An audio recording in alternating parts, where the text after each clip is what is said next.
So from, I guess, country boy, Midwestern boy to history teacher to coming to the big city, what was what was the arrival in Arlington and those 2 weeks of field rep training like?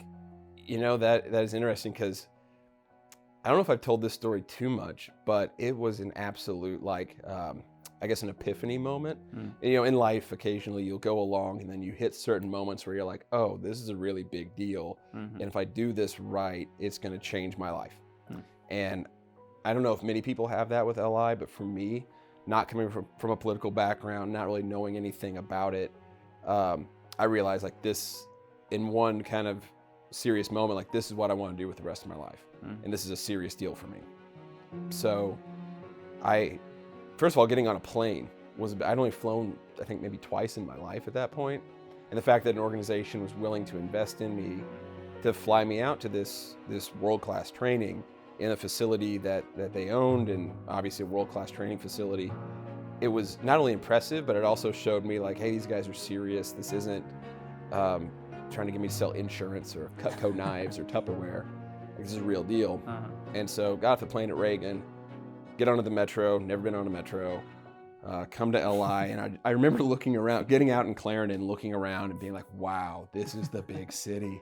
This is huge. There's so much stuff here. And then once I got into the training and saw the people around me, saw the teachers and the lecturers there, and seeing Leadership Institute's building, it made me realize, like, this is a real thing that I've stumbled onto here. Like, I found a hidden treasure, and I've got to run with this, and I've got to make it my career. So, what was it about those 2 weeks, maybe a speaker, faculty member, that kind of made you feel like this was a hidden treasure? I mean, I'd say the whole experience in a large part, but it really, more than anything else, it was the community. So coming to LI, you realize there are, in my training, I think there were like 80 other people that these are all young conservatives who are involved in the public policy process, who are passionate about their principles and are on a trajectory to not only take over conservative politics, but eventually they are going to be the ones leading the country. And these people are not flashes in the pan. They're not going to go away. These are the backbone of what will be the conservative movement and the rest of, of our future. And so kind of getting involved in that club. You had a sense that this was like going to be the future. Oh yeah, and I still do. Every time I teach a class, every time I meet YLS graduates, I'm thinking, well, he'll be a senator one day.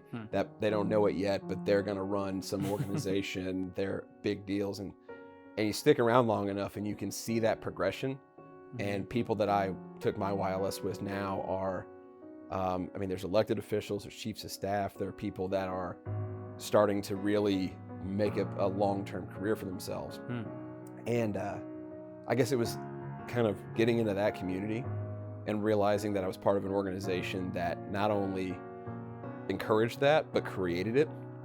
I think that was really the big thing that pushed me over the edge of, like, oh, this is really serious.